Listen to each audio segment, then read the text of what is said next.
happy when I'm not with you. But then you saw me, caught you by surprise. A single teardrop falling from your eye.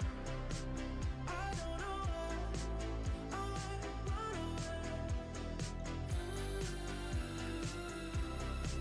I'll make you cry when I run away. Take me back, 'cause I wanna stay. Save your tears for another. Save your tears for another day.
están pendientes a ti, pero tú puesta pa' mí, haciendo que me odien más, porque todos te quieren probar.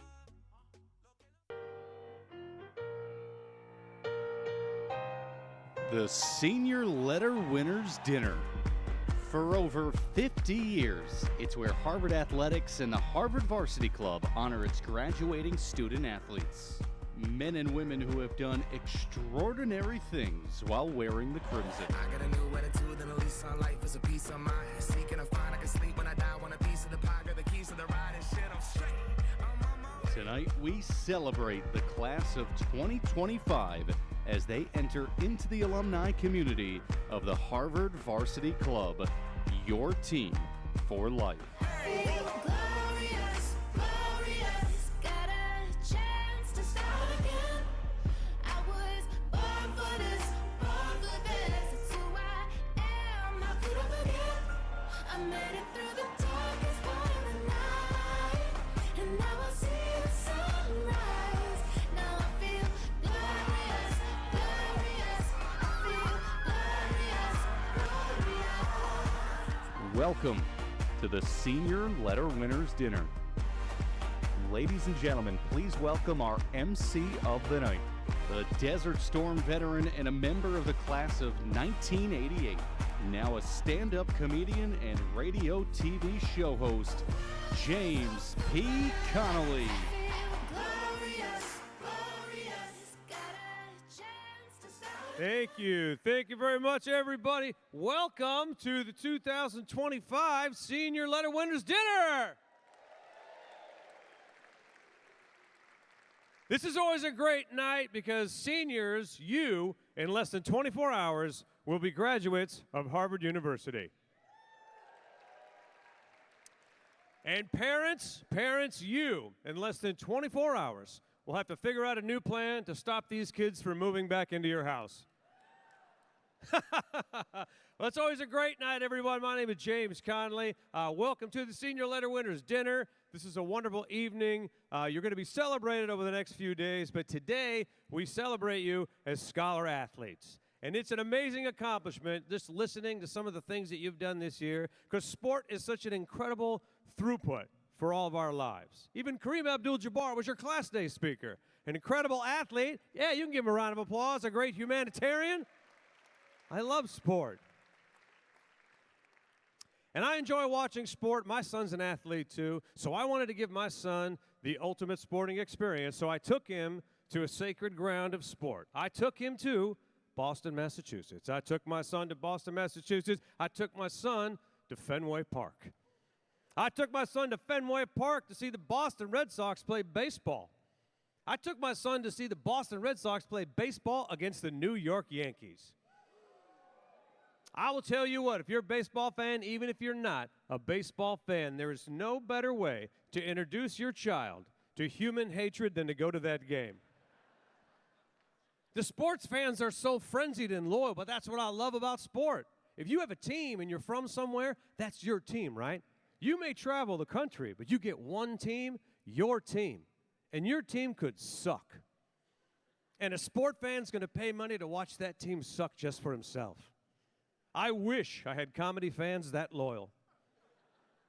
Dedicated, like you come back next time with your face painted look like me.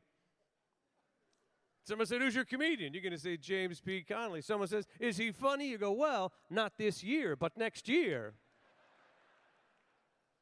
Now, I'm originally from Los Angeles, California. Any Angelinos in the audience here tonight? All right. Not a lot of people do that in public, man. I appreciate that. Because all my sports loyalties come from L.A., right? That's where I'm from. And I know some people have a tendency to make fun of Los Angeles, but to my friends out there, if you haven't been to L.A. in a while, I invite you to come to the City of Angels. Because in Los Angeles, I guarantee you, you will see things you will not see anywhere else in the world. I'll give you an example. I was in Beverly Hills. Did you know that if you walk down Rodeo Drive and there's enough people on the sidewalk that have had a facelift, it creates the illusion of a windy day?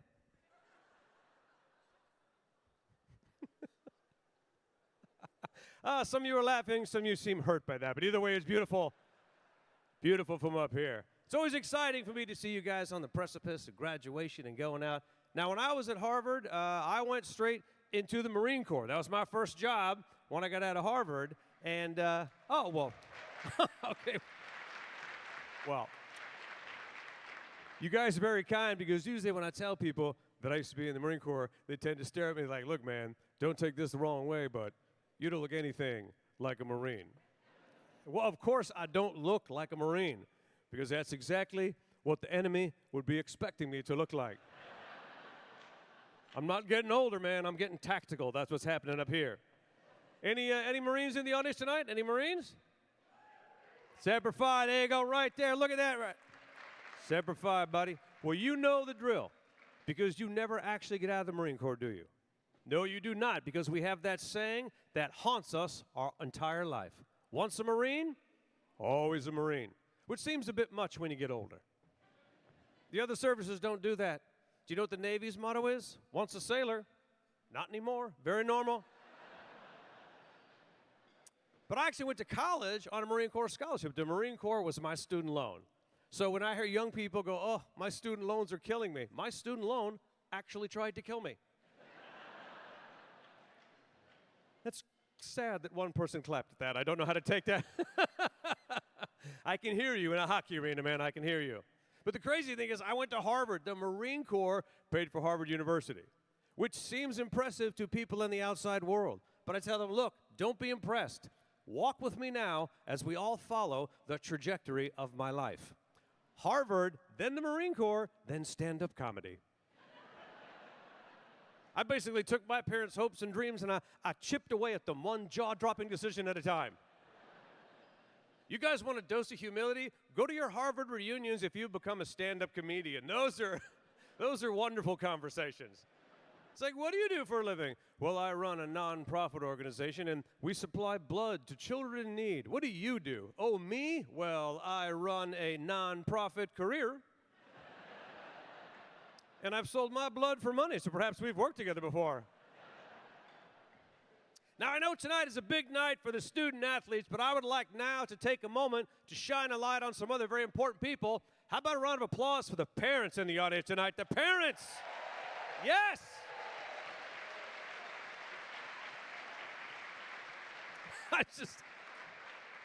That is so happy for me to see how hard the parents clap for themselves. You guys are great. It is a big deal to parent the foundation. They got you here. Now, parents, you're ahead of me. Your children are graduating college. I have a teenager. I just survived my 13-year-old son's cologne phase. That's what I am right now. Oh, yeah, it is insane. I don't know if you still have teenagers at home. I had no idea at 13. And I'm not talking Axe body spray. I'm talking cologne, high-end designer cologne.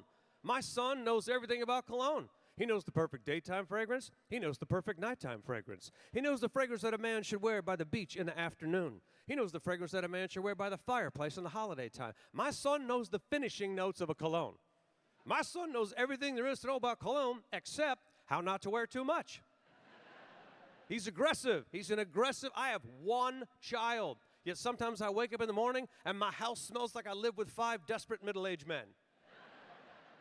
I once retreated into my kitchen and chopped an onion for self-defense. And I thought about lighting a candle, but fire requires oxygen. There's no oxygen in my house right now. I kid you not. I haven't seen a spider in 6 months in my house. And his friends are into it too. You know why? TikTok. The fragrance men of TikTok teach these young boys they must find out what the great new smell is. I hear you. That young baby is screaming because cologne has wafted over there and probably filled her nostrils.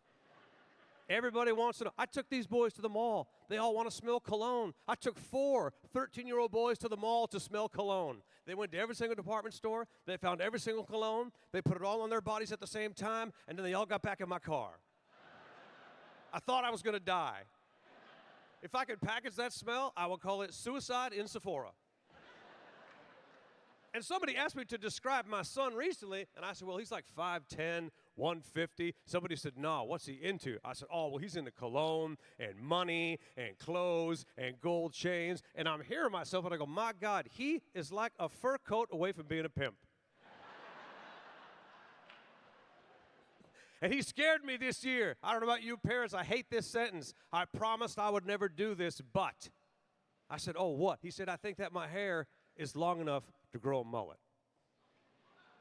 I said, well, then stand by to be mocked, son, because the world is a cruel place. And you better figure out what you're going to say when that moment strikes, because I know what I'm going to say. If somebody makes fun of my son in my presence just because he has a mullet, I'm going to say, that is not my son. It's hard to be a comedian and a parent. I'll reach out to the parents. It's not easy. You know when things happen. The problem with me is I have a comedy brain and I have a parent brain. And what happens is sometimes is the comedy brain will leapfrog the parent brain and make a decision that parent brain should have been on duty at the time. First time this happened to me, it caught me off guard. My son was young, and he lost a tooth. And he was really upset, and he came to me, and he goes, Dad, will the bleeding stop? And, of course, as a parent, you're like, you're going to be fine. But the comedian in me was thinking, you might want to get your affairs in order. I said, remember what happened to your brother? And then my son said, I had a brother? It was a great joke.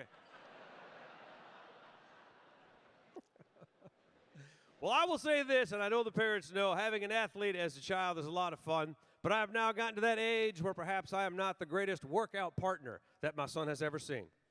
I'm in my 50s now, and I was throwing the ball with my son the other day, and he threw me the ball. And in my mind, I caught that ball. And in reality, that ball hit me in my mind. And I don't feel old, I feel great, but I'm not like the athletes I see walking in here anymore. I'm past my prime. And every now and then, my body will remind me of just where I am in life. And I got a little wake-up call when I broke my foot, just a little wake-up call. Now, has anybody ever broken their foot before? Anybody ever experienced a broken foot? Oh, you have? And how did it happen to you? Falling off of a ledge. Okay. Was it a high ledge or a small ledge? Medium? You know what? For the purpose of this story, should have been the biggest damn ledge of your life. You would have been a hero. High ledge. Here was a man, a terrifying fall off a high ledge. Are you okay now? Thankfully good to go. So here's his story, a ledge which almost ended him, and now he's here at the Senior Letterwinners dinner. Here's my story. Here's how I broke my foot. I'm standing in my kitchen. I'm barefoot, and my foot just broke. It was almost like my foot instantly realized what a miserable life it leads, and it attempted to kill itself right in front of me. And I looked down, and suddenly my right foot looked wider than my left foot. I'm thinking, well, maybe I didn't pay attention. Maybe I've lived my whole life with a big, fat, wide right foot. You know, maybe that's why when I swim, I drift into other people's lanes. So I go to the doctor. It turns out I have a vitamin D deficiency, which means I don't absorb calcium, so my bones are now more likely to break when engaged in vigorous, manly activities like standing. I'm a stand-up comedian, and this is deadly for me right now. And I asked my doctor, I said, how did this happen to me? Do you know what he told me? Unfortunately, at this point, your guess is as good as mine. I was like, well, damn, if my guess is as good as yours, then excuse me, doctor, but apparently I have patients to attend to right now. There's a huge difference between being young and feeling young. That's what I learned. This happened to me 2 weeks ago. I share this with you as a warning to the parents and to the young people out there when two generations interact. Young man came up to me, was excited to say hi. He came up to give me the fist bump. Instinctively, I went old school. I went in for the handshake. I physically caught his fist with my hand and wrapped my fingers around it and then held it for an uncomfortable second because I didn't know what the hell to do with it. And I thought letting go early would appear homophobic. So to save the moment, I said, paper beats rock. Better luck next time, young man. Okay. Hey, are you guys ready to give some awards out here tonight? I am.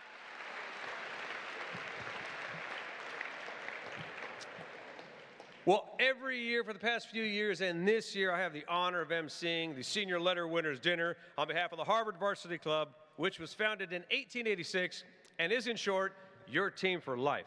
Now, the Harvard Varsity Club's mission is to preserve the traditions, foster the ideals, and advance the interests of Harvard athletics. So before we dive into the awards and prizes, I would like to share a little background on the selection process. The seniors that are being honored here tonight were nominated by coaches, athletic administrators, resident deans, senior tutors, and others from around Harvard's campus. Selection committees then met independently to determine the award finalists and recipients. And now I get the honor of handing out those awards tonight. So if you would like to learn more about tonight's awards finalists and recipients, please go ahead and scan the QR code that is on the back of your program. You will find more complete bios on all of our fantastic finalists and award recipients. There's so much great information on there, we just simply didn't have enough time to put it out here tonight. So we do ask that all the finalists stand tonight when your name is called, and the award recipients will have the pleasure of coming up here and addressing an arena full of 1,000 of your closest family and friends and seeing just how hot these spotlights can get. Now, at the same time, we would also like to invite your head coaches up here on stage with you to take a quick photo. So one more final note about tonight's show. After we presented our final award, we will ask that all of our award recipients come back up stage for a group photo. Simple enough? All right, let's move forward tonight with the awards. Tonight, we open with the John P. Fadden Award, named in honor of the late John Fadden's service as an athletic trainer and a friend to Harvard student athletes. This award is given annually to a senior, varsity, JV, club, or intramural student athlete who has overcome physical adversity to contribute to an eligible program. The finalists for the Fadden Award are... The finalists for the John P. Fadden Award are Benson Abercrombie, football, an economics concentrator in Winthrop House. Auschlag Gunlichdotter, women's soccer, a neuroscience concentrator in Kirkland House. Grace Taylor, women's lacrosse, an environmental science and public policy dual concentrator in Quincy House. This year, we have two recipients of the Fadden Award, Grace Taylor and Benson Abercrombie.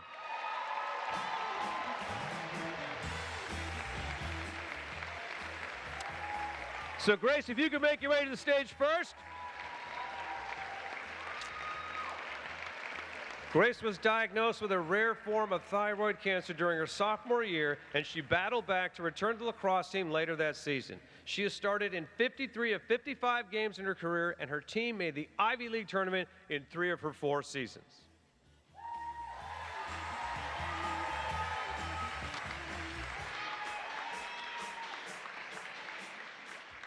I'm getting a picture? Okay, never mind. 1 second.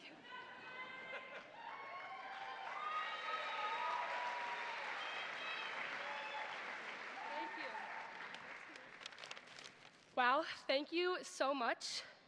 It's such an incredible honor to be recognized alongside these finalists, and congratulations to the class of 2025. We made it. Standing here today is deeply humbling. My presence on the stage is really just a reflection of the love, support, and sacrifice that has been poured into me over the past 4 years. First off, thank you to my parents. When I was diagnosed with metastatic thyroid cancer my sophomore year, my mom was pursuing her master's at Boston College, which was a lifelong dream of hers. Without telling me, she withdrew so I could stay at Harvard. She became my caretaker, helping me to coordinate treatments, attending doctor's appointments, and helping me manage coursework through long hospital stays. And when doctors doubted that I would ever step on the field, my mom never did. Thank you to my dad. He would often take red-eyes just to be there for my games, for my appointments, and even just to take me to my favorite fine dining experience, IHOP, before flying straight back to work in California. It was this kind of quiet dedication that carried me through 4 years of college athletics, 2 of which I spent through going through aggressive cancer treatments. To our trainer, Meg Finn, thank you. I probably spent more time in the Harvard training room than my own room or the classroom, which might be a small problem, but I'm better for it. Meg is one of the most brilliant and generous people I've ever met. To my coaches, thank you for believing in me when many did not. Thank you for offering to sit with my parents in hospital waiting rooms while they waited for the outcome, and for encouraging me to chase big dreams, to study in Spain, to teach physics in rural Vietnam, and to live on an eel farm, to travel to Azerbaijan to present my research to the United Nations. Your belief sparked a passion for using what I learned on the fields, teamwork, resilience, and a relentless drive to solve big problems. To my teammates and to my Athletes in Actions teammates, thank you for modeling grit, accountability, and what a true work ethic looks like. The locker room shaped me as much as the classroom did. And finally, to my random roommate turned family, Amy Wadovich, thank you. Amy has been through my side through it all. She was the first person I told when I had my cancer diagnosis. When the prognosis looked very bleak, she didn't hesitate. She helped me write a bucket list and made sure we checked off every item, including skydiving, which required signing our lives away, and looking through about 20 waivers, which we read none. Sorry, Mom and Dad. Which was a very crazy thing to ask a 19-year-old to do. But she said yes, and she continued to say yes. She sat through hours of rants about my thesis and showed up for me again and again with quiet strength, loyalty, and love. Over the past 4 years, these people, this community, and you all have taught me one of life's most important lessons, that we can do hard things, and we do not have to do hard things alone. As Harvard student athletes, we have all lived this truth. We've gotten up before dawn on freezing mornings just to get knocked down and hit at practice, then dashed to class still dripping from a 3-minute shower with a PD beef stick in our hand. I'm pretty sure I've scarred many of my classmates. And we've contributed at the same academic level that our peers have when they just have woken up. Ending our time in sports is hard. Redefining ourselves is not easy. And we are graduating at an uncertain time in our nation's history. And the world we're stepping into is full of hard things. But let us never forget what we have learned here. We can do hard things. Thank you.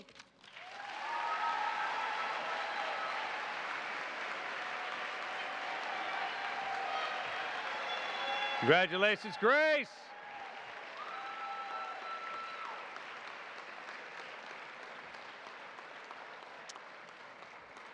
Our next award recipient, Ben Abercrombie, has overcome a life-altering injury while playing in his first career game, leaving him paralyzed. He has since returned to Harvard and will be graduating along with the class of 2025 tomorrow morning.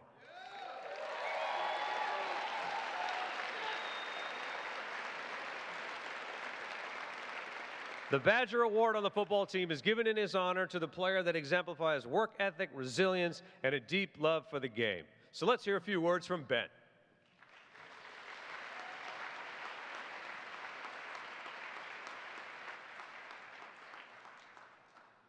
First, I'd like to thank God and for all the opportunities and blessings He's given me. I'd like to thank Coach Murphy, Coach Crawford, and Coach Larkey for recruiting me and giving me an opportunity to come to this great university.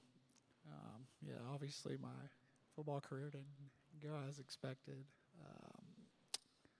Getting injured in my first game, but I'm just super blessed to be here, and I'm just thankful for everything that this community's given me and all the support you guys have given me, and to my parents. Thank y'all for everything y'all do for me, all the sacrifices. I know spending 5 years in a dorm room with your son wasn't in your retirement plans, but thank you for all your sacrifices. And I know I don't tell you all thank you enough, but I love you guys and thank you.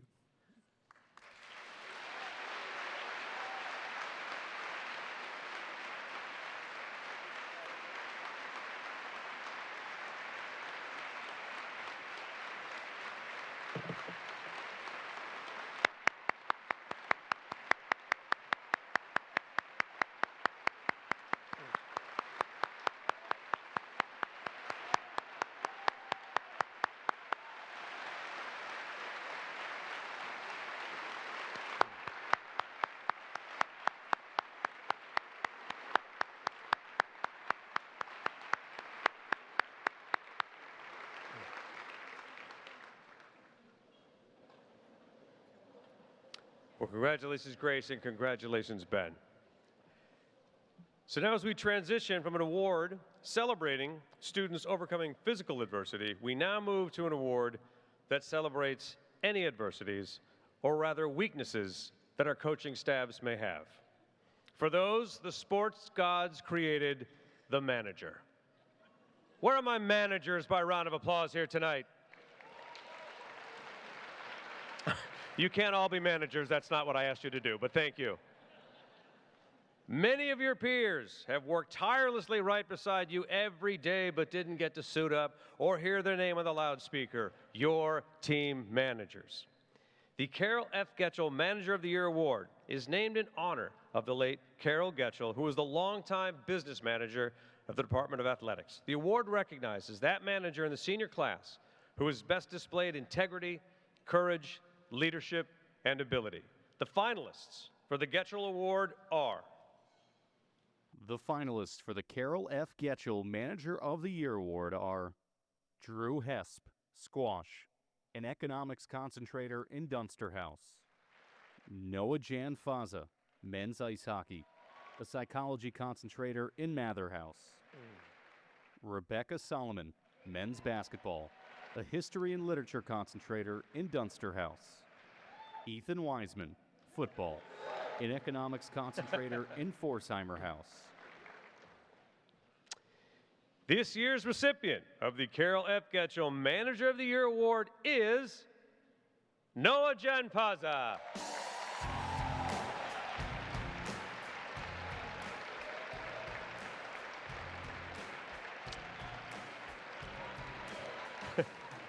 Noah is a 4-year manager and has been integral to the team's success.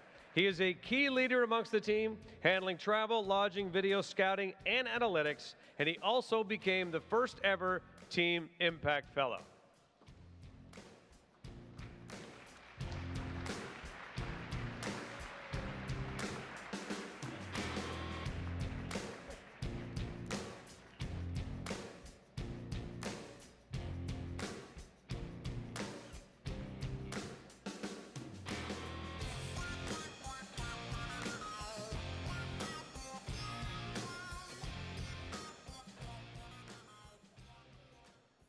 Thank you very much. Thank you for this award.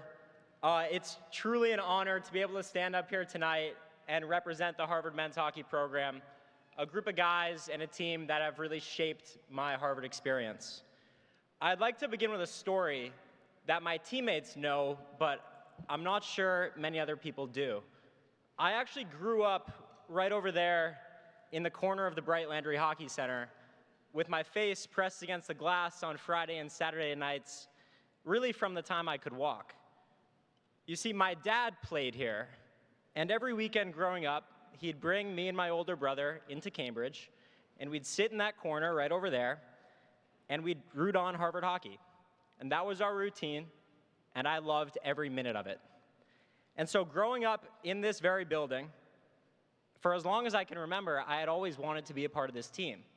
And so to be able to come here and contribute to this program, and to do it surrounded by so many familiar faces, including my dad, still sitting in our corner every home weekend, has really been a dream come true. And to be honest, it's been better than I ever could have imagined, and that's thanks to an absolutely incredible group of guys in our locker room and an amazing staff.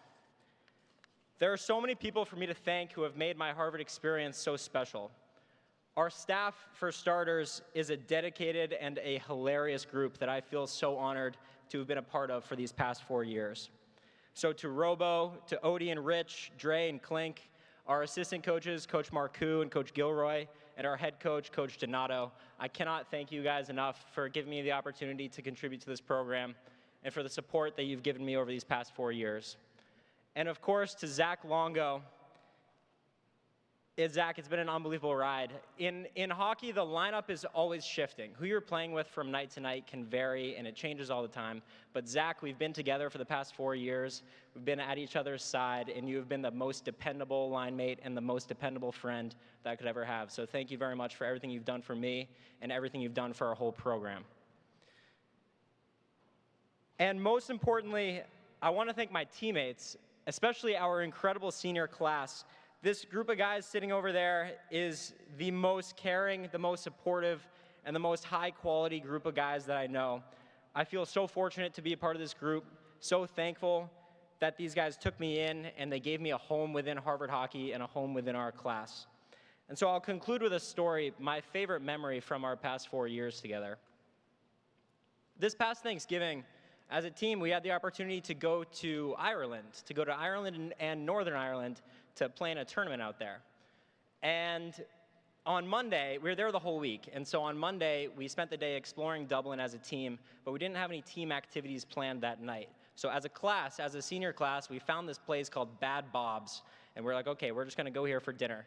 And so we walk into this place, it's this very busy Irish pub in like a very busy area, and there's all sorts of stuff going on, and we find this little nook off to the side, this little booth. And so we go and we sit there, and we pull up a bunch of random chairs from tables around us, and we all huddle together in this little alcove of this Irish pub. And one of us, I forget who, has the idea to go around the table and share stories about what we appreciate about each other. And so we did it. And so we're sitting there in Bad Bob's, and there's all kinds of chaos going on around us, and it's just the group of our Harvard hockey seniors sitting in this little corner of the pub, just laughing and reminiscing and telling stories the whole night. And we sat there for hours, and it was one of the most special nights of my life. And I think that really speaks to our senior class.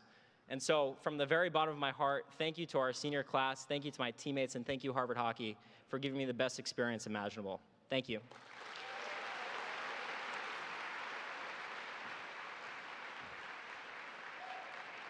Congratulations, Noah. Thank you.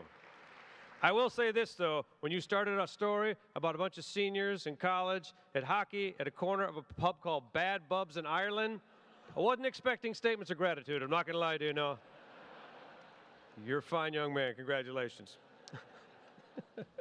So Harvard Athletics, perhaps more so than any classroom on campus, provides a training ground to develop the qualities and characteristics shared by many great leaders. Teamwork, resilience, care for others are just a few of the leadership attributes that Harvard student athletes develop every single day. We are thankful to have a great leader at the top who has seen us through one of the most trying and difficult times in the history of Harvard athletics, the COVID-19 pandemic. We will hear from Erin McDermott twice tonight. Later in the evening, she will share her thoughts on the class of 2025. For this visit to the stage, the John D. Nichols Family Director of Athletics, Erin McDermott, will present the Director's Award. Erin.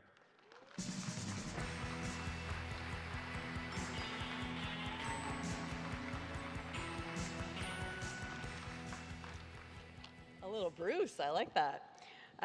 Good evening, everyone. As you heard, I'll give some later comments and remarks, but for now, I'm here to give out an award that, regardless of what you heard the whole process is, I actually just get to select this one. So this is all me.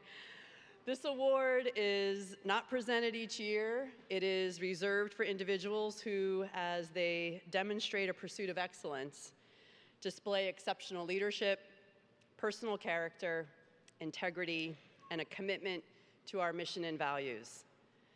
This year, the honoree is not someone I know personally well in particular, but is someone I felt very strongly about recognizing with this award due to her accomplishments that helped raise her sport for our country and helped to raise the platform of Harvard athletics and for women's sports. With her performance in the Paris Olympics, Lauren Scruggs became the first gold medalist in Harvard women's fencing history. It goes on. She was also the first gold medal team to win a gold medal and a team for USA in fencing history, becoming the first fencer in Harvard fencing history to win multiple medals at the same Olympics. Finally, Lauren is the first Black female fencer to win an individual Olympic medal for Team USA.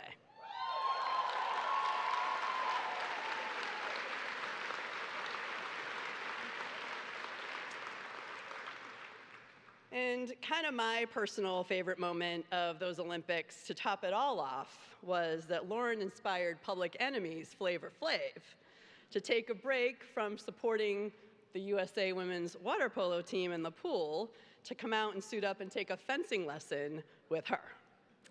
And then he became, of course, a big supporter of her. At Harvard, Lauren was the 2023 NCAA champion in the foil. For those of you who don't know, that's a weapon in fencing, becoming one of just 8 in Harvard women's fencing history to win an individual national championship. And she also helped the team win their 2024 NCAA championship. Back in Paris and here on campus, Lauren's humility and grace were evident, even as the spotlight shone directly and brightly on her. She represented Harvard in exemplary fashion. I know she made all of us tremendously proud as she lifted us up and showed the world who we are. Thank you, Lauren Scruggs. Please come up with me on the stage.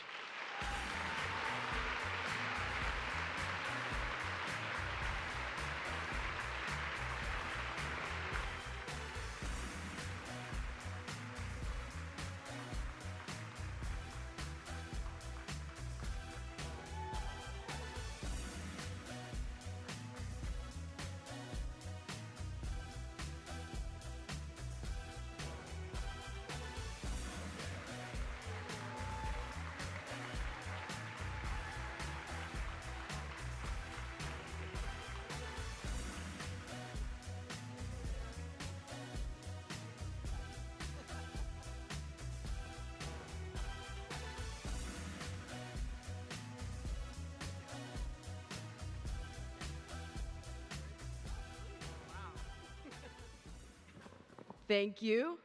Wow, actually just thank you. I was not expecting that. I was actually about to go to the bathroom, so a bit of a surprise. But no, really, thank you all. I mean, I think it's a privilege to go to the school and be surrounded by, such great students, such great athletes. I feel like you can only do great things if you're surrounded by greatness, and so I don't think I'd be able to, have my accomplishments if I didn't go to an institution like this. Second, I'd like to thank my family, my mom, my dad, who's also my coach. They've been with me, since 7 years old, fencing, going to tournaments, traveling across the country, things like that. So, wouldn't be, here without them. Next, I'd like to thank, obviously, my HFT family. They were instrumental in prepping me for the Olympics. I didn't take a gap year, so, them showing up to practice, ready to give it their all, really helped me, prep for the season and qualify for the Olympic team, and then, obviously win those 2 medals. So thank you guys. I love you guys a lot. And then last, Coach Daria, she's completely changed the team to, be one where, you can become an Olympian if you go to Harvard fencing. I don't think that was really, what we were known for in past years. So she's just done a phenomenal job. So thank you so much, Daria. Thank you, HFT, and thank you, my family. Yeah.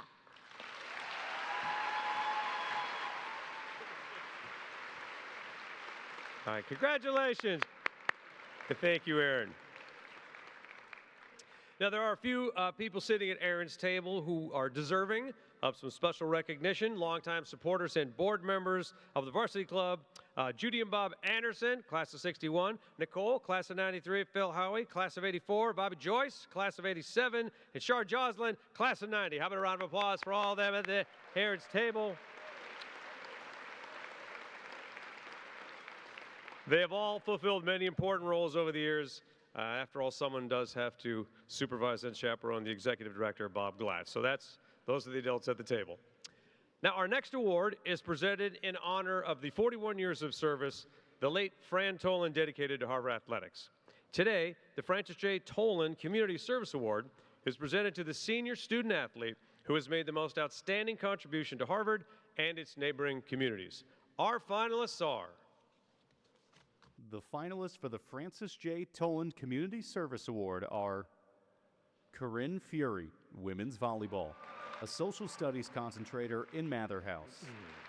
Owen Gaffney, men's lacrosse, a government concentrator in Kirkland House. Molly Hamlin, women's swimming and diving, a romance, languages, and literature and economics dual concentrator in Quincy House.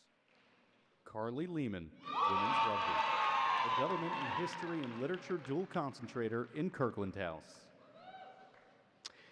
This year's recipient of the Francis J. Tolan Community Service Award is Corinne Fury.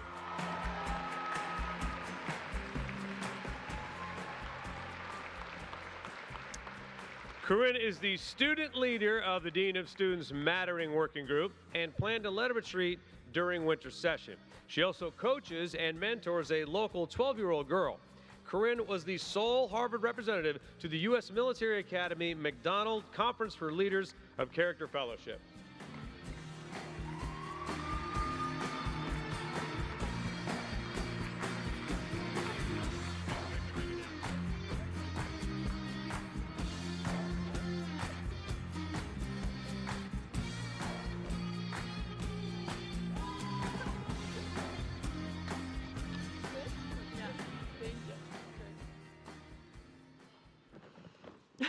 Hey, Mr. Joyce.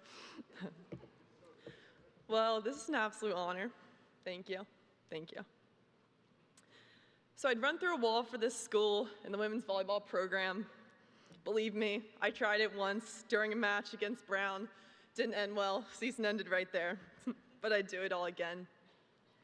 And to add to the effect, my very phone password right here is Crimson. But I think that's about to change after sharing that with 1,000 of you tonight. So you're looking at a kid from Delaware whose lifelong dream was to play college volleyball, let alone Ivy League volleyball, and somehow Harvard volleyball. To corroborate the statement, I think it's helpful to share that in 7th grade, I voluntarily climbed up the steps of a Harvard Greyhound bus parked outside of Yale's Payne Whitney Gymnasium to boldly ask to meet Coach Jennifer Weiss and one of the team's star outside hitters, Paige Keeby. And flash forward 12 years later, and I got to board that bus for 4 spectacular years. Thank you, Harvard Athletics. Thank you, Coach Weiss, for a dream come true. So I attended Ursuline Academy from kindergarten to 12th grade, where our school's motto was inspired by St. Angela Merici. And this motto was Servium, I will serve. I thought the idea of Servium was cute, catchy, and sometimes relevant. But Harvard showed me that this motto is necessary. It's essential. Each of us here tonight won the lottery, getting to represent the best university in the world, playing the sport that we love. We've each been endowed with a unique and beautiful set of gifts. We've been entrusted to steward these gifts well, to make the most of this opportunity. And I arrived at this school feeling intimidated and lost, academically, socially, and suddenly athletically. But I've been abundantly blessed to find communities here at Harvard to pour my heart and soul into. Thank you to the Harvard Women's Volleyball Program, my teammates, Rocky, Lindsay, Taya, love you guys a lot. Mather House, once Career House, sorry guys, had to get out of there.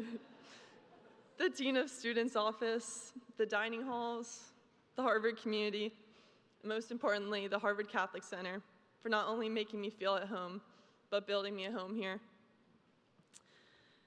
It's been the gift of a lifetime, serving as a captain for my team, leading a group of athlete women in Bible study each Wednesday night, investing in our campus culture and the Harvard student experience.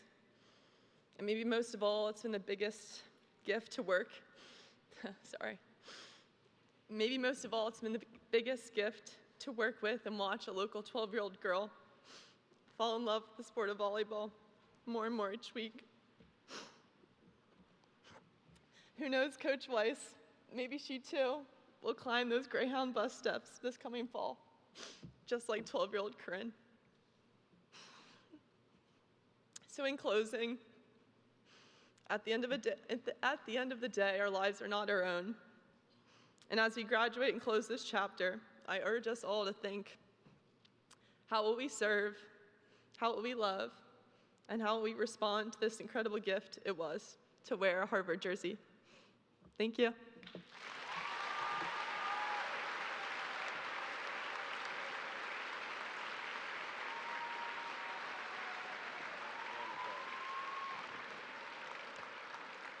Congratulations, Corinne, that was wonderful. Named in honor of Mary Guest Paget's many years of service as Director of Sports, Dance, and Recreation at Radcliffe College, the Mary G. Paget Prize is awarded annually to the senior student who's contributed the most to women's athletics. Our finalists for the Paget Prize are... The finalists for the Mary G. Paget Prize are Savannah Fitzpatrick, softball, the psychology concentrator in Quincy House; Josephine Hasbo, women's soccer, an economics and psychology dual concentrator in Dunster House; Reese Allison Morgan, women's rugby, the psychology concentrator in Cabot House. This year's recipient of the Mary G. Paget Prize is Reese Allison Morgan.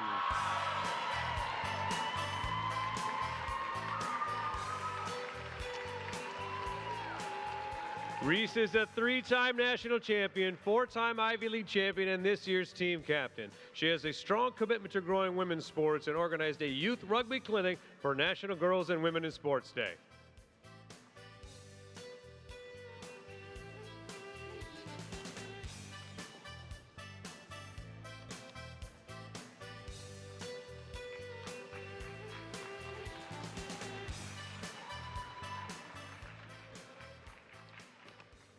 Sorry, whoa, there's a lot more people than I anticipated.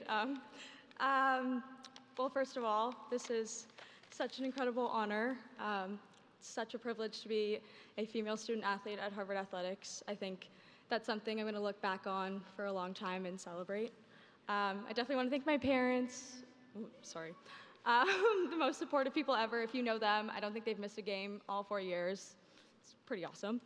And then I also want to thank my teammates. I mean, we've had an incredible 4 years together, and I'm so lucky that I have such an incredible group of women with me on the pitch. And then I also want to thank my roommates, specifically Sienna.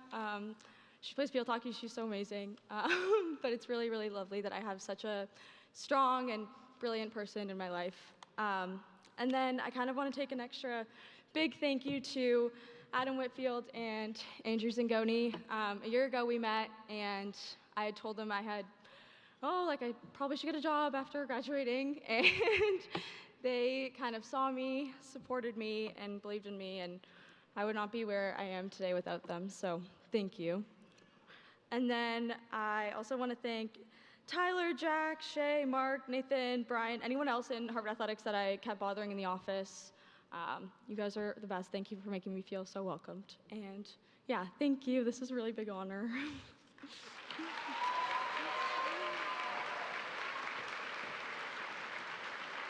Congratulations, Reese.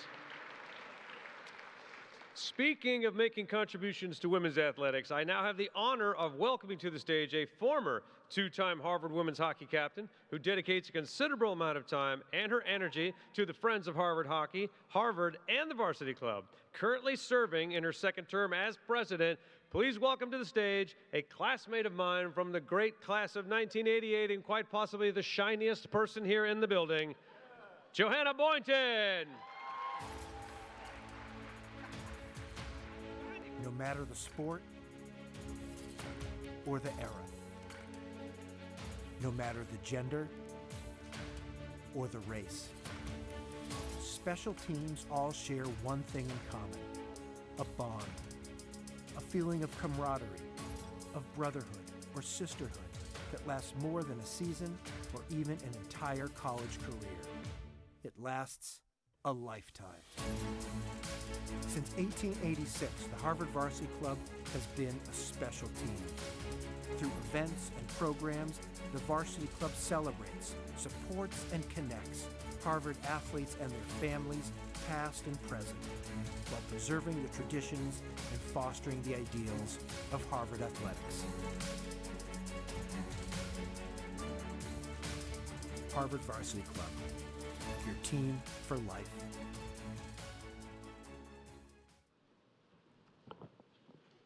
Shorter than most people. Good evening, everyone. On behalf of the Harvard Varsity Club and the athletic department, it's my great honor and privilege to welcome you to this year's Senior Letter Winner Dinner. Tonight we gather to celebrate a truly extraordinary group, our graduating senior athletes, who tomorrow take their place among the remarkable alumni of Harvard University. Special thanks to our John D. Nichols 53 family director, Erin McDermott, and her our strong partnership with her Department of Athletics, because without that, this wouldn't be possible.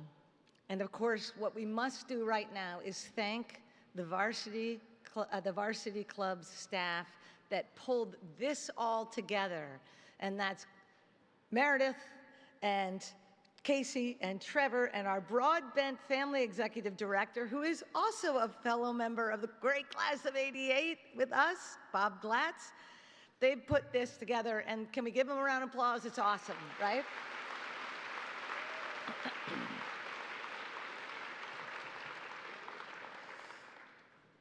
It's hard to follow all those really articulate students. Like, I can't even believe it, but I hope I can do it justice.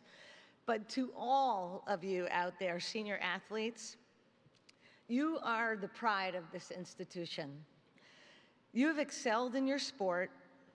You've done so while meeting the rigorous academic demands of one of the most competitive colleges in the country, if not the world. You have set the standard for what it means to be a student athlete at Harvard. And tonight we honor your commitment, your resilience, and your spirit. Your families are beaming with pride, because I'm one of them, and rightfully so. Your coaches, your teammates, the entire Harvard community is here to say thank you. Thank you for the hours you poured into your practice. Thank you for the sacrifices that you made. Thank you for the moments you inspired us. And thank you for the way you lifted each other up. You have given so much to your teams and to your school. I'm the president of the Harvard Varsity Club. You might be wondering, what exactly is the Harvard Varsity Club? The Harvard Varsity Club exists for moments like this, and for the many years to follow. Our mission is to keep you connected, to bring you together long after the final whistle blows or the last race is run. We are the home for the Harvard Athletics alum, and we look forward to welcoming you into our family. Whether it's providing current students with work opportunities through the newly established Chet Stone Fund, career advice and contacts, or fun at tailgates. We do a lot of good fun. Golf tournaments and sport reunions. The Varsity Club is where your Harvard athletic journey actually continues. Tomorrow, you will officially join this incredible network. Speaking of our incredible Harvard community, one alum who is a parent also of a member of the class of '25 and a lifetime member of the Harvard Varsity Club wanted to be sure that every member of this graduating class experienced the Harvard Varsity Club as graduates. So I'm announcing tonight that that person has allowed for each of you to receive a free one-year membership to the Harvard Varsity Club. And hopefully, you will come back to campus often, join us on the road for our events, and continue to use our services and networking database. And thank you to that parents and alum that will allow that for our graduates tonight.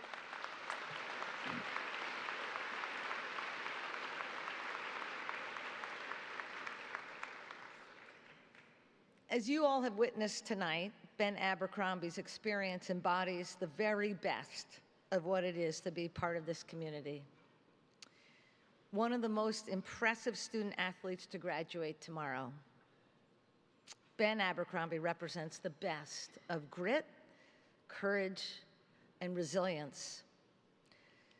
The Varsity Club's part in that journey with Ben is some of the best of what our alumni and athletes are committed to and dedicated to, supporting our community of athletes and any and all challenges they encounter. Our members and our staff responded quickly to Ben's injury, to quickly establishing the Ben Abercrombie Fund that has provided for Ben much support that he needed during his time in school, from travel to specialized equipment and much more. But it's Ben's perseverance and his parents and the way this Harvard community rallied around him that represents the very best of what we can all do together. The fun will continue, and it stands ready for any athlete who faces such adversity. Ben, gotta find my next page. We are so enormously proud of you, and tomorrow will be an especially meaningful day for all of us. Congrats to all that hard work. Thank you for being here tonight.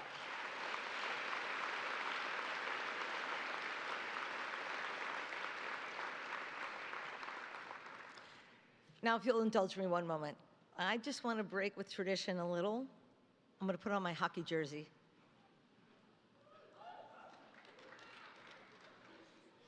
I'm usually sports agnostic at this event, but not tonight.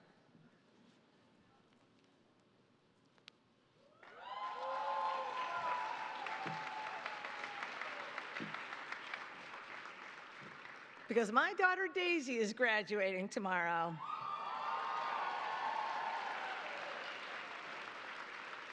And I've had the privilege of watching her play for the Harvard women's hockey team. And I've had the privilege of getting to know and watching play the most amazing and impressive group of young women with whom she has played. Through them, I've witnessed the incredible power of being on a team. The friendships forged, the strength built, and the memories made. The women's hockey team has faced some of its own challenges, but in our family, we talk about two kinds of fun. There's type 1 and there's type 2. Type 1 fun, which many of you I know have experienced, is the kind of fun that comes from the overtime wins, the championship triumphs, and the underdog upsets.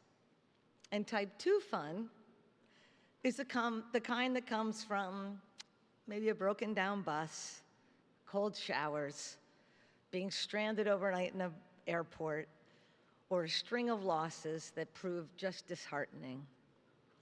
And I know every one of you athletes have had any number of these experiences, both type 1 and type 2.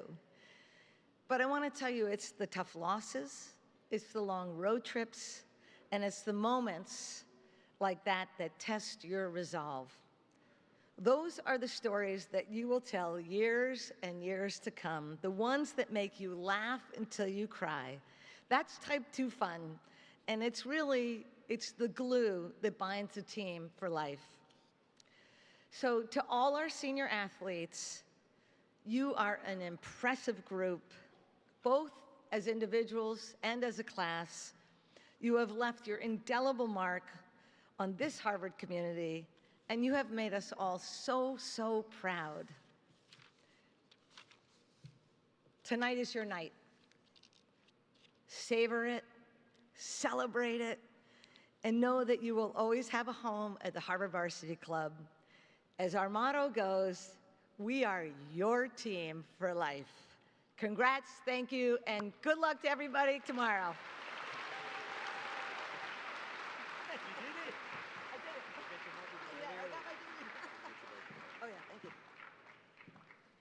Thank you, JoJo. One more time for JoJo. Thank you so much for representing the hockey.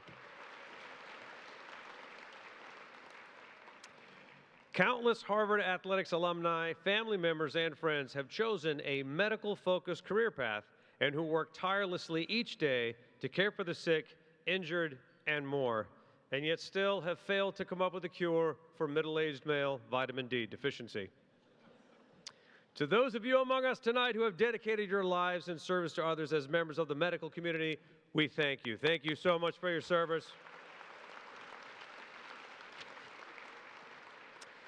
The winner for our next award may soon join your ranks. The Arthur L. Bolin Award was established in honor of Dr. Arthur Bolin's 40 years of dedicated service to Harvard athletics. It is presented each year to the senior varsity athlete who will be attending medical school and who best exemplifies those characteristics and qualities which were the hallmark of Dr. Boland's care for Harvard athletics. Our finalists for the Boland Award are... The finalists for the Arthur L. Boland Award are Robin Cruz Abrams, Women's Swimming and Diving, a History and Science concentrator in Quincy House. Jordan Doobie, Women's Track and Fields, a Molecular and Cellular Biology concentrator in Courier House. This year's recipient of the Arthur L. Boland Award is Robin Cruz Abrams.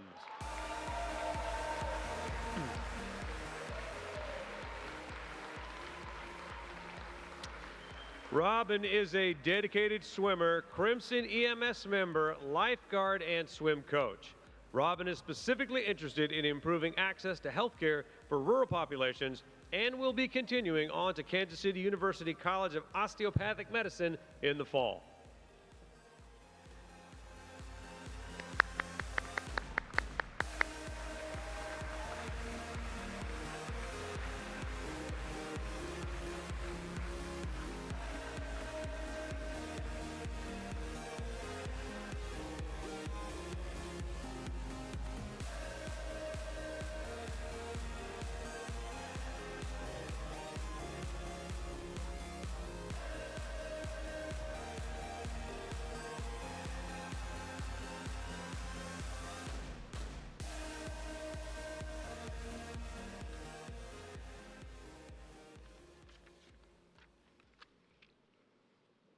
Hello, everyone. It is such an honor to have received this award and to have competed for HWSD these past 4 years. Something about our team, which I felt from the first day I stepped on campus, is how our coaches want us to thrive at Harvard, and that extends beyond the pool. Of course, they're pushing us in the pool and the weight room, as you all know, but they also make sure we know how to attend office hours at the beginning of our first years and encourage us to join clubs outside of athletics and academics. This is a unique approach, which I feel is one of the main reasons I've been so successful in pursuing a career in medicine while also competing at a Division I level. Amanda and Steph encouraged me to join Crimson EMS during the fall of my first year, which consequently made me convinced a career in medicine was right for me, and I'm so grateful to them for that.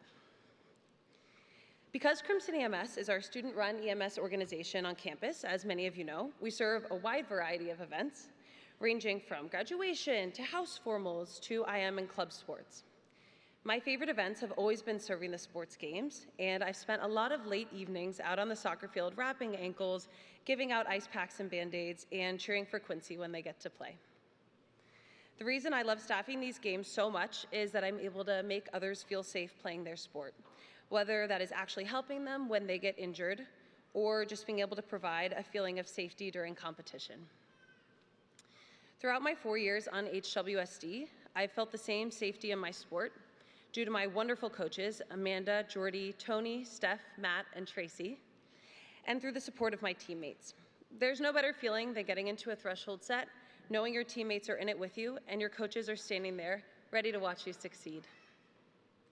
Feeling safe in your sport makes all the difference, and that's why I've thoroughly enjoyed my time on HWSD, and I've been able to compete to the best of my abilities. Feeling safe and understood in your environment has been a vital aspect for my ability to thrive in athletics and as an EMT, and I plan to use this understanding in my future career as a physician, making sure patients feel safe when receiving care and that they're able to voice their needs. Thank you so much to my incredible family for being here and supporting me throughout these 4 years and beyond. It has been so awesome to compete on a team where both my parents and grandfather competed as well. Thank you to Harvard Athletics, and congratulations again, class of 2025.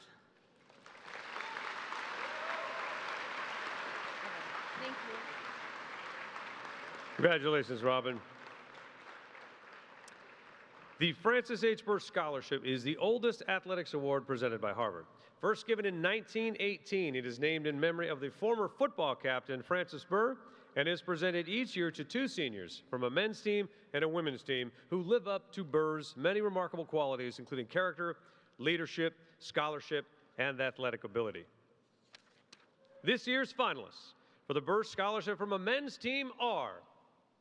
The finalists for the Francis H. Burr Scholarship from a men's team are Ben Jago Littlejohn, men's swimming and diving, an applied math concentrator in Courier House. Gabriel Apolzer, men's heavyweight crew, a history concentrator in Adams House. Jan Riki, men's soccer, a government concentrator in Mather House. This year's first recipient of the Francis H. Burr Scholarship is Gabriel Apolzer.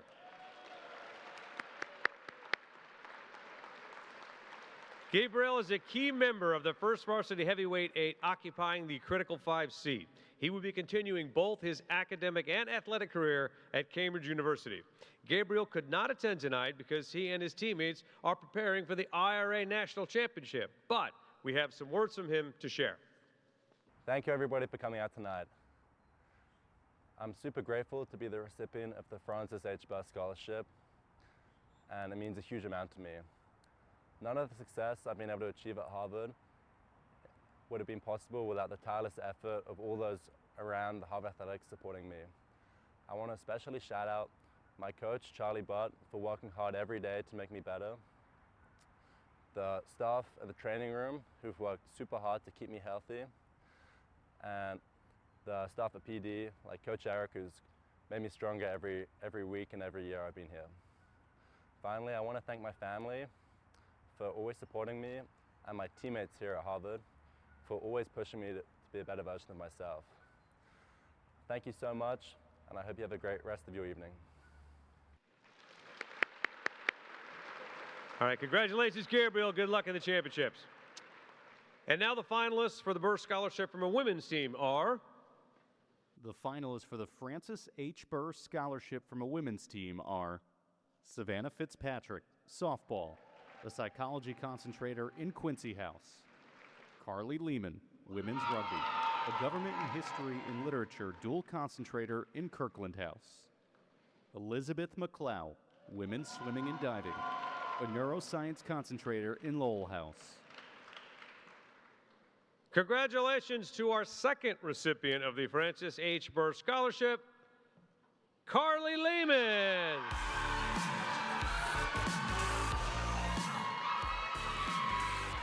Carly was recently named an M.A. Sorensen finalist awarded to the best college rugby player in the country and is a national champion and an All-American. Carly is also a member of the MIT ROTC and plans to attend Duke Law School.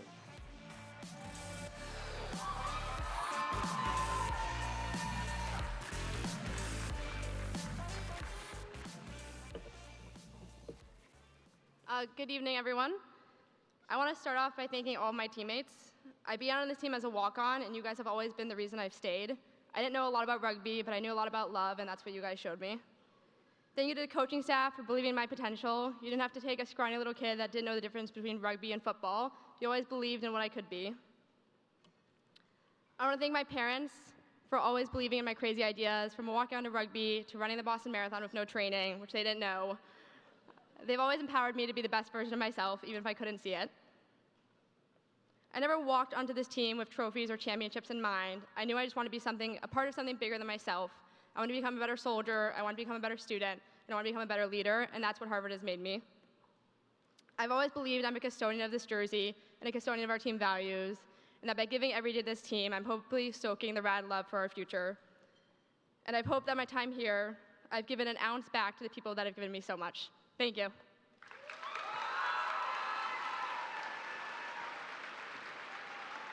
All right. Congratulations, Carly. And I'd like to congratulate the women's rugby table for being the loudest damn table here tonight. You guys are really bringing it.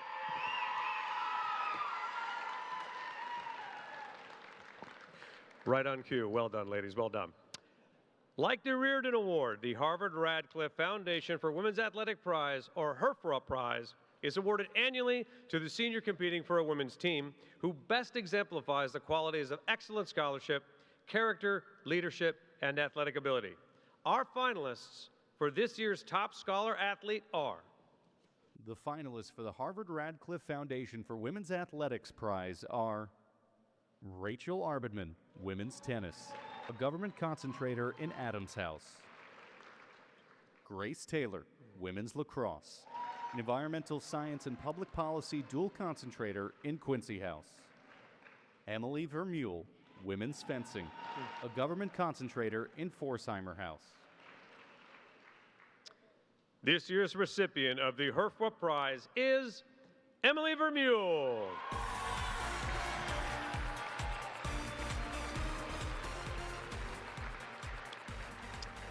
Emily became the first Epi national champion in the history of Harvard women's fencing. She is one of only 5 female Harvard fencers to earn All-American first-team honors 3 times. She's a dedicated government concentrator with plans to apply to law school this winter.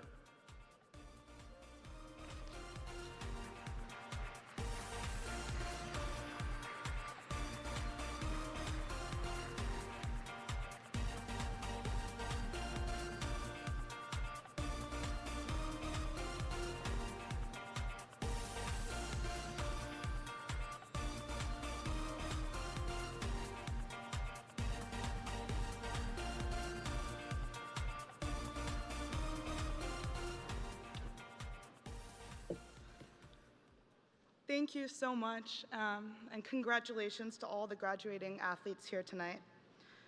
I'm so grateful to so many. First, thank you to God for this blessing among so many others. Thank you to my parents, to whom I owe everything. To my little brother Spencer for teaching me to love fencing. Thank you especially to Daria Schneider and all my Harvard fencing coaches and teammates who have challenged and inspired me for these 4 years. Finally, thank you to Harvard Athletics for making this possible. Enjoy your night, everyone.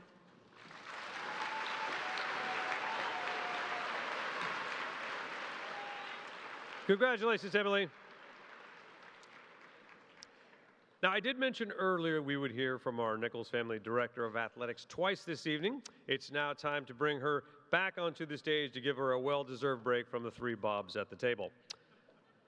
To share her thoughts and perspectives with all of us, please welcome back Erin McDermott.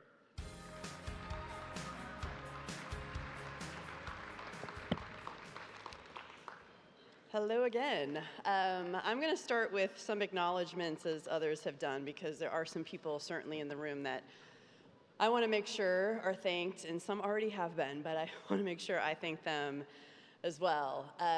All of this, whether it's the events that we have, all of the activities around our teams, all of the activities that we do for campus, don't happen, just in a vacuum with a few people. It is a collective team effort, a collective department effort, and that starts with my leadership team. So I want to at least acknowledge that group by name. I can't go through everyone by name.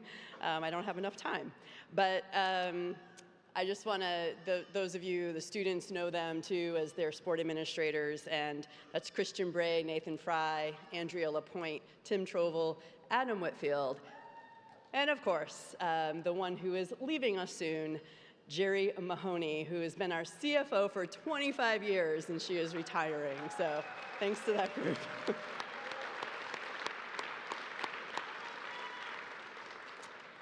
In addition, there are senior staff who lead all the areas and many others who work diligently every day to make us better, serving our teams and assisting all of our student athletes in our teams in their pursuit of excellence. I want to also acknowledge our key partners. JoJo thanked me when she was up here, but it's reciprocal in that so much of what we do is reliant on the Varsity Club and Bob Glatz and his amazing team, Trevor, Casey, Meredith, Taryn. It's just incredible to have a group that is able to bring things like this together, that is all about community, as JoJo said, and is all about bringing all of our communities together for all of you at the end of the year event like this, but also when you leave, all kinds of things you'll be able to come back or be in other places and see each other and see your teammates and the alums that surround this community. So thank you for everything that they do. And then the other group I just want to mention who's also here is our team and athletics, alumni affairs and development, Diane Metcalf, Jennifer Downing, Jeff Botwick, who do amazing work for us in making sure we have the support to do the things that we need to do. I obviously need to thank our coaches. Many are here in the room. The people who are here as coaches truly view themselves as educators. We refer to them, just like our student athletes, as educator coaches. And we know that they are working here every day to help our students grow and develop as athletes and as people. So thank you to our coaches for all the time they give us. As was acknowledged earlier, thank you, parents. Thank you so much for entrusting us with your children and for all the sacrifices you have made to get them here and then to help them be here. So thank you for all you've done, and congratulations on the fact that they are leaving us now as graduates.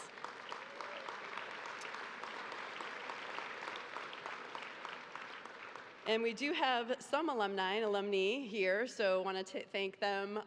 They are the people who keep us going, who are here cheering us on, who help us with the resources that we need, and providing community for all of our teams. And my last thank you goes to the seniors, and that's where I'll spend kind of the rest of my time. Thank you to all of our seniors for your commitment of time, for your hard work, for representing Harvard. You represented us proudly and honorably, and the way you competed for the Crimson was always with great pride, with great fight, with great grit, and with great determination, and we thank you for that. Thank you for your leadership. You led us through one of the most successful years ever this year, and in your 4 years, we've had incredible success across many of our programs. Some of you are leaving us as Harvard captains. Many of you competed in conference tournaments and championships, some in national tournaments and championships with victories. Some of you leave us as Ivy and national champions. We have All-Americans and academic All-Americans in the room, as well as many other prestigious academic and athletic honors. For all the things that you have done for Harvard and for the Crimson, we honor you tonight. Congratulations to the award finalists and recipients. You are the stars that shine bright among stars. We celebrate excellence, and we should. However, it's not all about the awards and the championships. It's also about the moments and the memories that you are leaving us with. As our own Arthur Brooks teaches in Harvard happiness classes, meaning in life comes through people who matter to us and having purpose in what you are doing. I hope you experience that on your teams. I hope you feel that you are leaving us a better version of yourself and feel that you are part of something larger than yourselves. Be confident that you can thrive and lead in anything you choose. The life preparation you have gained through this student-athlete experience and graduating from Harvard gives you an edge. Believe in yourself and commit to the things that are most important to you.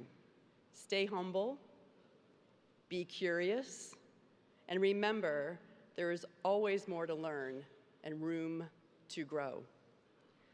I heard a quote by Louis Pasteur recently that reminded me of you. In the fields of observation, chance favors the prepared mind. It reminds us that prepared minds, like yours, that have a foundation of knowledge and intellectual curiosity, allow for finding possibility and chance. Seizing opportunity to capitalize on innovation and growth.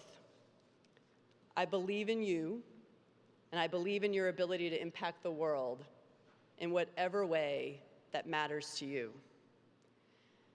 And also know that you'll always be welcome back to this home you have at Harvard. Jerry Byrne, you can cue the Oscar music. Please focus your attention now to the screens to enjoy highlights of our seniors in action. Go Crimson, one Crimson. Thank you. Feel it coming in the air. Hear the screams from everywhere. I'm addicted to the thrill. I'm ready. It's a dangerous love affair. Can't be scared when it goes down. Got a problem? Tell me now. Only thing that's on my mind is who's gonna run this town tonight. Who's gonna run this town tonight? We are, yeah, I said it, we are. This is Rock Nation, pledge your allegiance. Get your fatigues on, all black everything.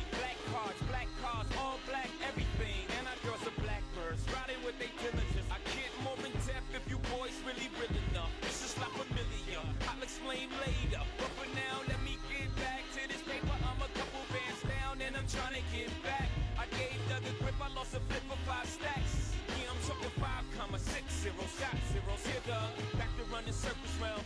Now we squared up, hold up. Life's a game, but it's not fair. I break the rules, so I don't care. So I keep doing my own thing, walking tall against the rain. Victories within the mile, almost there, don't give up now. Only thing that's on my mind is who's gonna run this town tonight.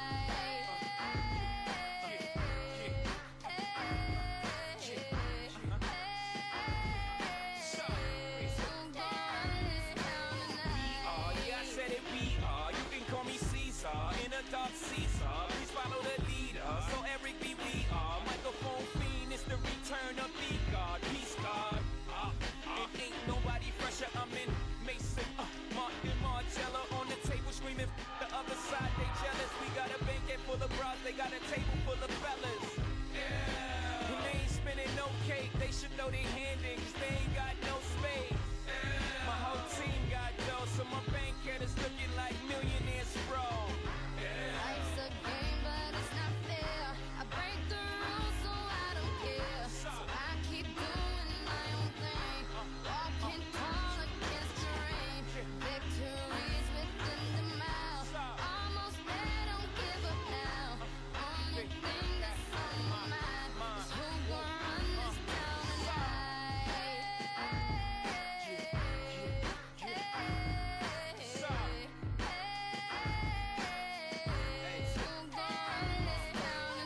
It's crazy how you could go from being Joe Blow to everybody on your no homo. I bought my whole family whips, no Vovos. Next time I'm in church, please no photos. Police escorts, everybody passports. This the life that everybody asks for. This a fast life, we are on a crash course. What you think I rap for? To push a rap for? But I know that if I stay stunting, all these girls only gon' want one thing. I could spend my whole life goodwill hunting. Only good gon' come is as good when I'm coming. She got a that'll swallow up a D-string. And up top, 2 beast things. And I'm beasting off the re-sling.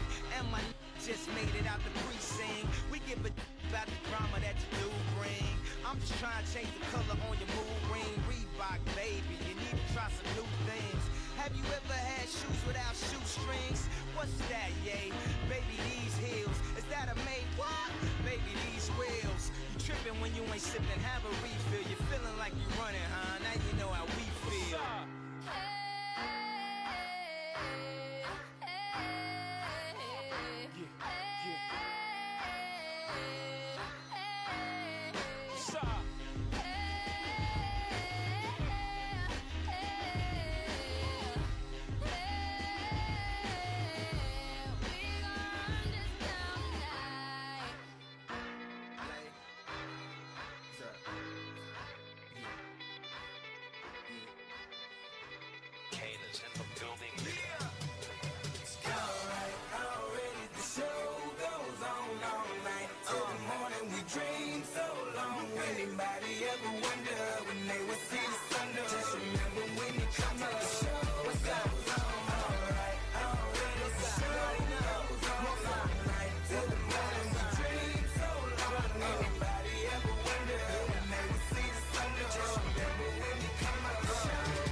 slip up off your path. I don't switch up, I just laugh. Put my kicks up on they desk, unaffected by they threats. Then get busy on they.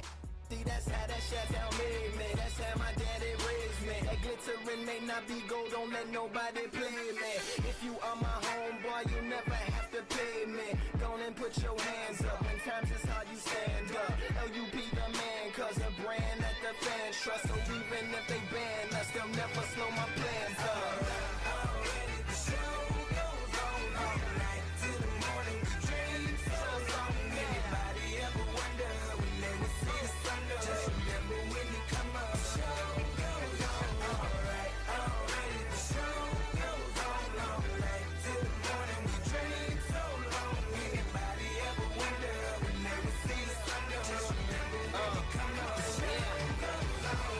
One in the air for the people ain't here. Two in the air for the father that's there. Three in the air for the kids in the ghetto.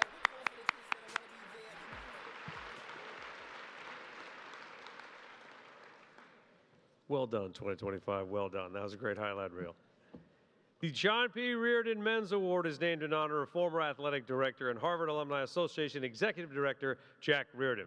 It is presented annually to the senior varsity athlete competing for a men's team who exemplifies the qualities of excellent scholarship, character, leadership, and athletic ability. Congratulations to our top scholar athlete finalists. The finalists for the John P. Reardon Men's Award are Graham Blanks, men's cross country and track and field. In economics and philosophy, dual concentrator in Winthrop House. Jan Riki, men's soccer, a government concentrator in Mather House. Ludovico Alessandro Rollo, men's soccer, a human evolutionary biology concentrator in Cabot House. This year's recipient of the John P. Reardon Men's Award is Jan Riki.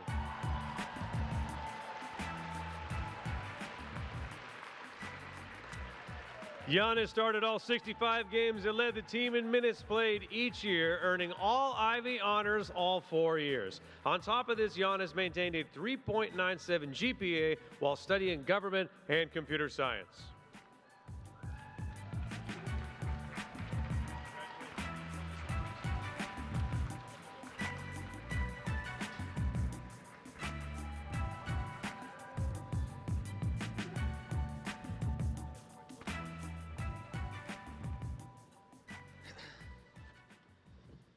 Wow, thank you so much. I'm honored to receive the award. I'm honored to be here tonight, to graduate with all of you tomorrow, to be part of this special class of 2025, special class of student athletes.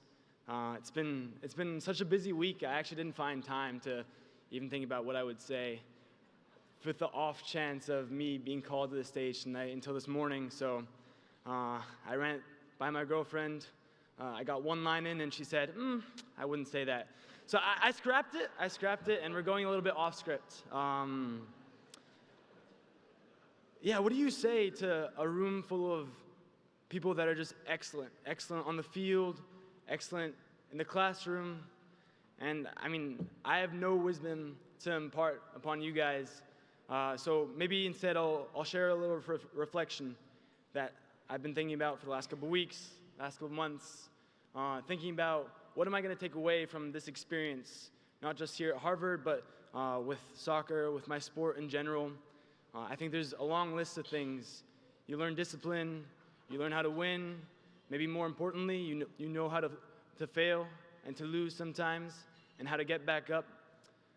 But I think the one thing that I landed on was teamwork. And I'm not talking about teamwork in the everybody wins and hands in the middle way, but the sacrifice, the grit, the showing up every day during the week, competing against your teammate and then cheering them on the weekend when they get to play ahead of you. I think that's something that it probably molds us into the people that we are today. I think every athlete's gone through that. And I think it's something that we should all carry forward wherever we go, be it athletics, be it job, whatever corner in the world. I think the world is trying us enough at the moment, but to remember that teamwork is hard and teamwork is worth it, I think that's something that I'm going to carry with me, and I hope you all do wherever you go next. The The last thing I'll say before James takes the mic away from me again is thanking my team. First and foremost, my parents and my sister and my aunt who've supported me every step of the way through my academic, through my athletic career, made all of this possible. Thank my girlfriend who stayed up in Europe to watch my games even in the middle of the night. To thank my coach who took a chance on me, who never saw me play live, but believed in me and made a spot for me here on the team. And last but not least, for my teammates, and especially the senior class, these group of guys that are so special to me, that I think we're gonna be friends for all of our lives, that have supported me. I've been able to give back to you guys as well. So if you don't mind, Sam, Edwin, Marco, Ale, Ludo, Chris, if you guys could stand up and we can give them a hearty round of applause.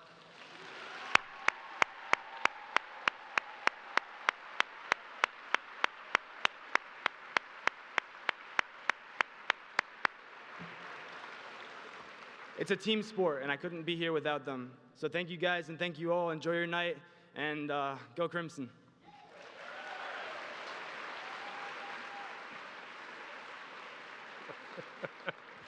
Congratulations, John. Not bad for an off-the-cuff speech for a guy whose girlfriend deleted his opening line. That was pretty impressive. And now for our final two awards of the night. The William J. Bingham Award is presented annually to a member of a men's team who through integrity, courage, leadership, and ability on athletic fields has best served the high purpose of Harvard as exemplified by the late William Bingham, former director of athletics. Like the Radcliffe Prize, it is reserved for our most outstanding athlete from a men's team. This year's finalists for the Bingham Award are. The finalists for the William J. Bingham Award are Cooper Barkate, football, an economics concentrator in Dudley House. Graham Blanks, men's cross country and track and field, an economics and philosophy dual concentrator in Winthrop House. Kenneth Akeji, men's track and field, a computer science concentrator in Winthrop House. Samuel M. King, men's lacrosse, a government concentrator in Winthrop House. And this year's recipient of the William J. Bingham Award is Graham Blanks.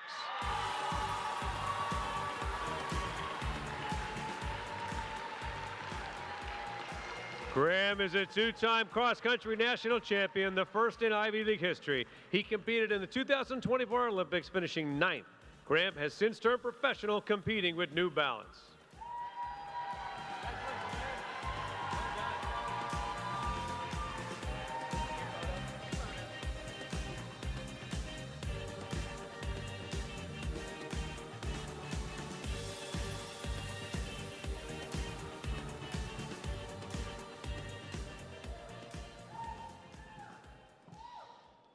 Just want to say thank you to my family who were gracious enough to come up here this weekend. Without them, I wouldn't have been able to go to Harvard in the first place, let alone win this award. I want to say thank you to my girlfriend, Izzy, who's been with me every step of the way. It's been an amazing 4 years, and I've loved being a part of this team, this program, and this school. Yeah, thank you. Go Harvard.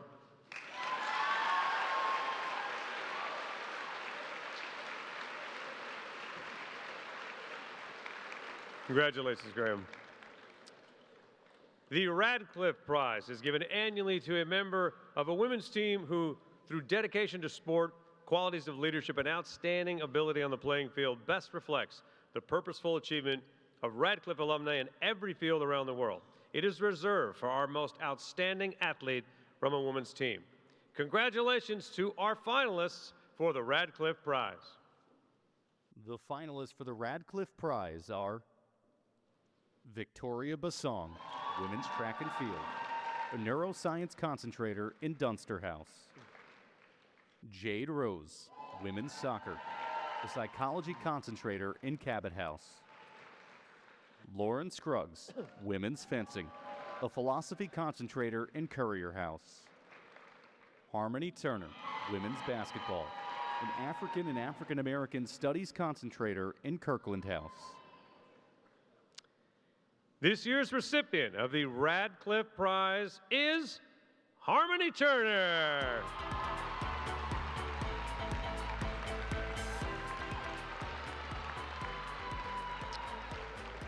Harmony Turner is the second player in program history to be named an honorable mention AP All-American and the first Ivy League player to win the Becky Hammond Mid-Major Player of the Year. She has earned both Ivy League Rookie and Player of the Year, and this year set the Ivy League tournament scoring record.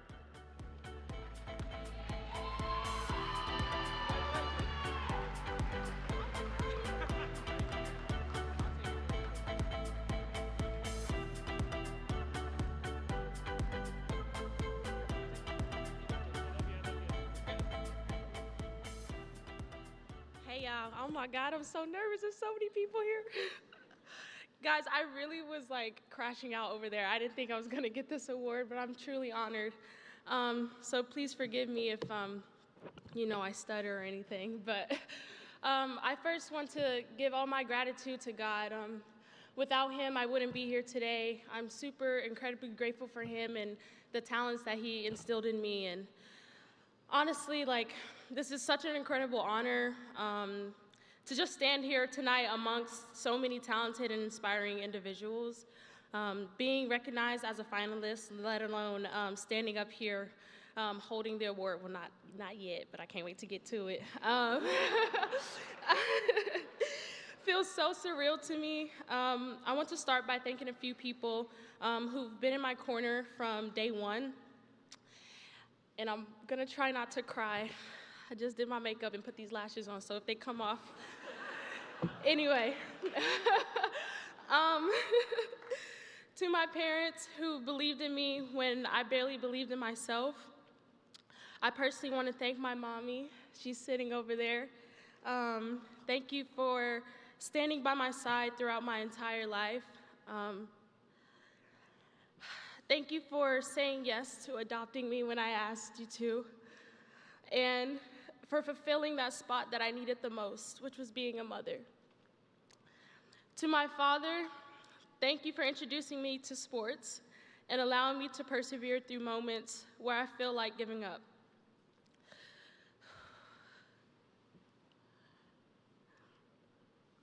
Sorry, y'all, here come the waterworks.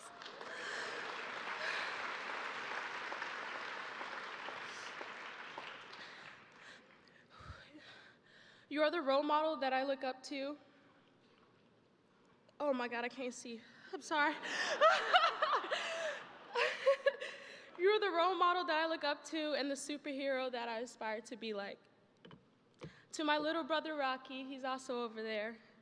Thank you for inspiring me to keep going.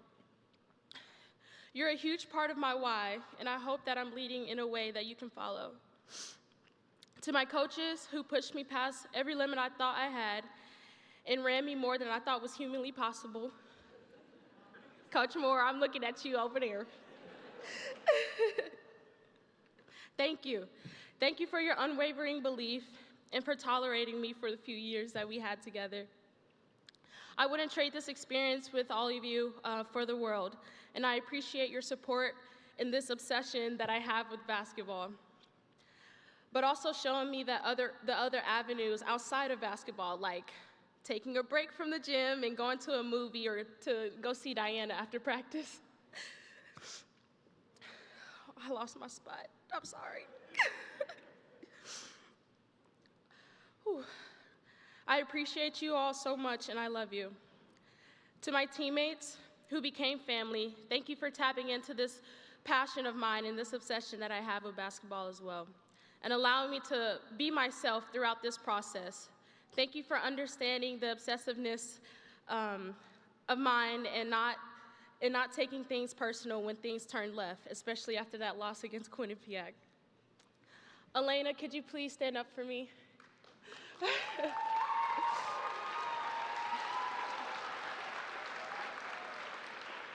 There were 5 freshmen going into Harvard women's basketball, and Elena and I were the last ones standing. Nothing against the others, but I want to thank you personally, Elena. Elena, stand up, girl, come on. I'm gonna thank you for being that ride or die. and an unbelievable backcourt in the 4 years we had together. And honestly, if you haven't seen a Harvard women's basketball game, you definitely missed out this year. Anyways, Elena, I wouldn't have won any championships without you, and honestly, this award is just as much mine as yours, so I love you so much.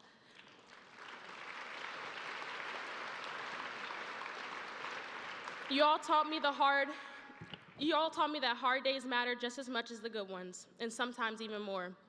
To everyone who voted for me, thank you for seeing something in me. I faced a fair share of adversity throughout my life, and while it's part of my story, it doesn't define who I am.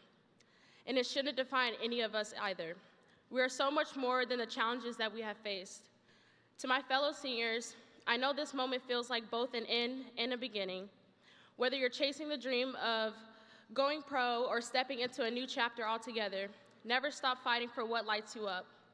Your journey might look different than others, and also may look different than what you imagine, and that is okay.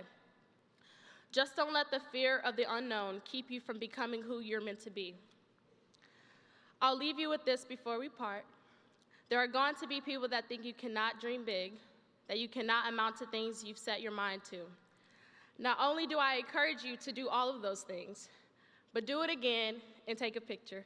Bye, y'all. Thank you.